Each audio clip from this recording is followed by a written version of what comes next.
You are listening to the And I Quote podcast, brought to you by Coterie Insurance. And I Quote is on a mission to share the importance of building relationships in the insurance industry. Through conversations with insurance agents and industry leaders, Coterie is bringing you episodes focused on relevant and trending topics. All right, here we are, another episode of And I Quote podcast for Coterie Insurance. I am your host today, Bobbie Collies, Chief Insurance Officer. Today we have an old friend back on the show. I believe Frank was here about 2 years ago. But Frank, you want to give a quick intro? I am coming up this December on the beginning of my 50th year in the insurance technology space. All of it spent on the technology side, working predominantly with independent agents and brokers and with carriers to the extent that they need integration help to connect to their agents and brokers, and also with organizations like Accord. I created one agency management system for a vendor way back in the 70s. That would be the 1970s. And created a system with a couple of partners. We created a company in the mid 80s, and that system is today called Sagitta. It was acquired by Vertafore in 1995, and it's still running some of the largest insurance brokers in the world, which I believe is a testament to the insurance industry's desire to remain with what they have as opposed to change. About 12 years ago, I pivoted my consulting practice from fee-for-service to equity-for-service so I could work with startups and insurtech startups in particular, all focused on the property and casualty insurance agent space. Well, Frank, first, congratulations on 50 years. Makes me feel young when I tell people I'm over 20 years. So thank you for giving me a little bit of my youth back. But one of the things I wanted to chat with you about, because I think this is, ultimately the goal that you had back in the 70s, is this word that I might really botch because it's hard to say: interoperability. Got it. Let's talk about APIs, integrations, how technology is kind of transforming. What does that mean? And, what does it mean today beyond just connecting systems? And what do you think that's going to mean in the future? Well, interoperability, by the way, was a term coined by David Rowe, who was the gentleman who bought our company.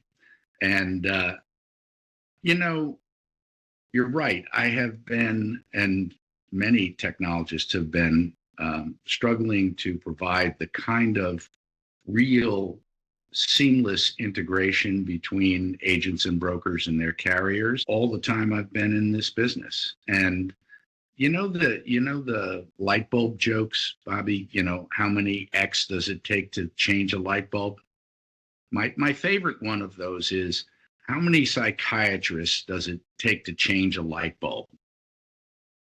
Only one, but the light bulb really has to want to change. And as technologists, we can't change the industry from the outside. The industry has to want to change. And the desire of insurance carriers, and to some extent larger agents and brokers, to control their data and keep it in their mattress, so to speak. And the fear around making data readily available throughout the ecosystem is what really restrains the kind of operational efficiency we could, implement and build today, because it's not technology. People have to want to change, and they have to want to implement the technologies that are available.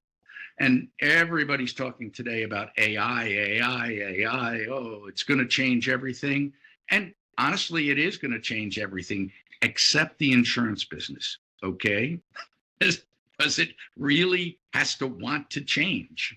And if you don't implement it, it's not going to help you. Yeah.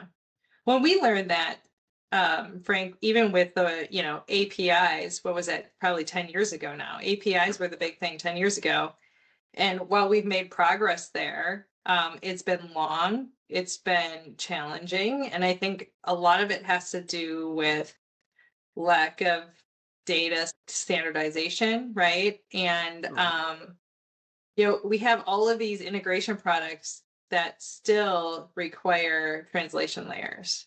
So what, I mean, in your opinion, what's it going to take in order for us to all get on the same page? Accord try to do it with like the most basic insurance information needed to issue a policy. But we have supplementals all over the place that have the same questions in different formats, right? Like when can we get there? How can we get there? And do you think we'll actually get there? Well, someday we'll actually get there. Probably not in my lifetime. I always chuckle about APIs. As long as there have been computers, there have been APIs. Okay. It just means application programming interface. It's not magic. Um, the there were some developments more than 10 years ago, but we realized it 10 years ago, in respect to making APIs open, where vendors would literally put them on their web page and, they wouldn't, you could just go and download them and use them immediately. Okay.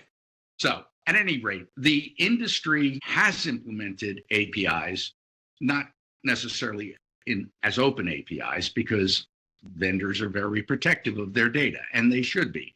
They have a fiduciary and cybersecurity responsibility to make sure that the data that their customers are using in the cloud doesn't get corrupted. And so they're particularly protective about people writing back to their systems. But sharing data should be the rule rather than the exception. And there are so many things that have been done. Yeah, I think there's a lot of, to your point, there's a lot of maybe some false conclusions on what a competitive advantage looks like and how that might apply to data. And like with that in mind, like if we took out all these biases, right, about like, hey, if I expose this, the one that I always heard, Frank, when I was in other carriers was, if we put our appetite out there and we're completely transparent, someone's going to steal it and they're going to copy us, right? But even if they did, there's so much that goes into it that even if they did try to copy it, right, they're not going to come up with the same result. So, when we think about true interoperability, and if we could put together a utopia tech stack, in your opinion, what would that look like, Frank? Like how could we solve this problem if we could just charge through the bias to not change and get to that point? I was actually talking to an entrepreneur who's had a really successful insurtech startup that got bought by one of the major vendors. And we were talking about the sort of the waves of business models that have existed. And so in the very, very beginning, we had mainframe computers and everybody tied in through phone lines, and all the processing was done centrally. So that's 60s and 70s. Then in the 80s, we started to move towards desktop mainframes, those laptops and desktops and computers that they wound up with more memory, more processing power than the mainframes had, right? And they were on everybody's desktop, and it was chaos. And then in the late 90s, we started to get the internet, and things started moving back the other way, right? And so now everybody's got their software and their data in the cloud. And it seems to me that a model that could work for the insurance industry, and I'm not entirely sure who would need to be the custodian of this, but maybe the NAIC, someone like that, okay, could be distributed ledger technology, blockchain, okay? Now, blockchain was all the rage 15 years ago, and it was going to solve all of our problems, right? Yep, I remember that. I do. Blockchain for the insurance industry, a place where all the data could reside for whatever period of time it needed, as much data as we needed or as little. And we started to create some rules around who gets to use the data, right? And for what purposes. And that should be done by somebody, maybe the NAIC. And we were able to say, everybody can have free access to this data, or maybe not free. Let's say there's a small transactional charge, right? But Yeah. there's so much use of data. I mean, with AI, we're rapidly moving into at a point where software itself will become a commodity. Okay, when a single developer can sit down and in a week create an entire system with using AI tools, it's a commodity. And so maybe SaaS, software as a service, which we know now is generating most of the revenue in the industry, begins to go away. And what generates the revenue and in the industry is data, because that's really all we have. The insurance industry has the most complex, broadest, deepest pile of data of any industry in the world, and we don't really use it properly. So here's an opportunity. We're coming out of a wave of cloud computing, and software is becoming a commodity. I love your thoughts on, software as a commodity. How does, a coterie or any carrier, like in your opinion, what becomes the value prop and the differentiators if we're living in this utopia world where data is accessed by all and software is a commodity? What's that next thing, Frank, that makes agents want to do business with a market? Well, risk is not a commodity. Risk is something that needs insurance. And we have all this wonderful risk mitigating technology now that can be applied to mitigating risk. But no matter how much of it we mitigate, there's still this crack, right? The stuff that we can't control. Yeah. It's not as if insurance is going to go away, but what if the insurance industry took a more proactive approach to enabling risk mitigating technology?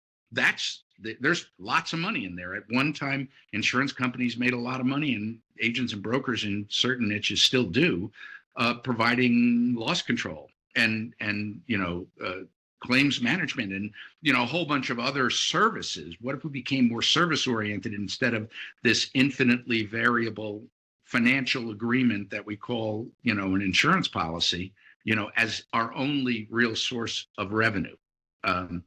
So I think software per se is going to be commoditized and reduced in value in terms of the revenue it can generate for any business.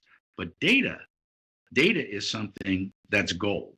And what we can't use AI without massive amounts of data. Well, we have massive amounts of data. Yep. There's so many opportunities. It is endless. It's not as if anybody's going to be put out of work. Okay, we'll just be doing things smarter, faster, better. Yeah.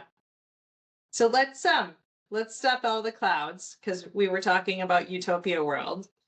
I know that you mentioned that there's a lot of work we have to do before AI can really help us. But what do you see as shorter term use cases for AI to help impact, at least incrementally, what we're doing in our industry, knowing that our data will probably remain fragmented for a long period of time? I see 8 startups that I'm working with, and AI is being used by all of them. But it's being used in very tactical, specific, concrete ways. And that's the way that I understand it best. One of my startups has called Drive, and it has an app that runs on a mobile phone, sits on the dashboard, and uses 2 cameras, and it can tell whether the driver is looking at the threat that's occurring out the windshield. Are they looking left to turn when somebody steps off the mother with the proverbial baby carriage steps off the curb on the right? Yeah. And so providing things, AI is required in order to be able to do that level of computation, right? Are your eyes actually looking at the threat? Customer sentiment. It's really difficult to assess customer sentiment. And, we try to do it using NPS, but that gives you a small fraction, and usually the people on the fringes. It certainly doesn't tell you who the people are that are coming up for renewal that are at risk, right? Mhm.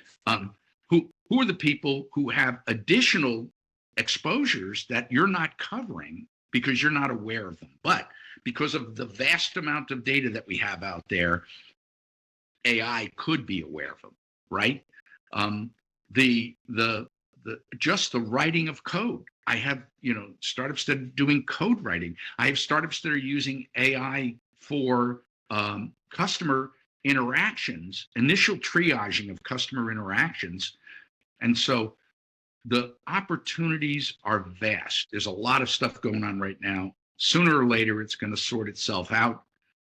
We're going to find who the real winners and losers are, and we'll be able to take advantage in the meantime of those incremental improvements in technology that you referenced. Yeah. I think you're spot on there. It's gonna, we've seen a few waves of this with the insurance technology. Like there's a lot of folks trying to solve a problem. And at some point there's, the few of the many that rise to the top that figure out, how do I actually solve this problem? Am I bringing, solutions to use cases that are valuable to the market? And give it a little bit of time, and I think we're going to see some players pop up that are going to be, they're the AI folks that really got the insurance problem solving right. Sure. But in the meantime, like if you think about a coterie or someone like us who we really tried to do a great job of modernizing like our data flow, but there's carriers that are way far behind where we are. Like where should folks start? Whether you're in an agency and you really want to make sure your data is set up for that next stage of AI, or you're on the carrier MGA side, Frank, like where do you think folks need to start and get to within the next couple of years to make sure they're set up for success? Well, there's some low-hanging fruit in core systems. There are a few vendors out there today who are offering core systems for free. Again, software is going to become a commodity. This is just the beginning of that process. So think about your core systems. Think about them in terms of what that exposure is for you, for your organization. There's also tremendous opportunities to get out there on the customer facing, and for independent agent carriers, I think their customer is their agent, right? Not everybody believes that. Omni-channel, everybody's talking to everybody now, but customer facing is where there's lots of point solutions that you can take advantage of that will make the customer experience better. And you don't need to spend a year developing a customer service solution. In fact, that is the worst thing in the world you could do. If you can't develop it and deploy it within weeks, 6 to 8 weeks, to get feedback from a group of customers on what it is they want. Is this something they actually want? Anybody can invest 6 to 8 weeks with the existing software tools that are out there to create something for their customers based on the feedback that they've been able to gather from the very primitive tools we have available, online surveys, NPS, that sort of thing. But there's nothing like putting the tools in the hands of the customer and getting their feedback on what it does for them. And you have to have a group of people that you turn loose to be really creative and innovative. Yep. Okay. There are plenty of startups out there who are dying to have a customer, and you could give them an opportunity. They perform or they don't perform. I go back to my light bulb joke. First you have to want to change. Okay. You don't even have to decide what you want to change into. You just have to decide that change is something you're going to embrace.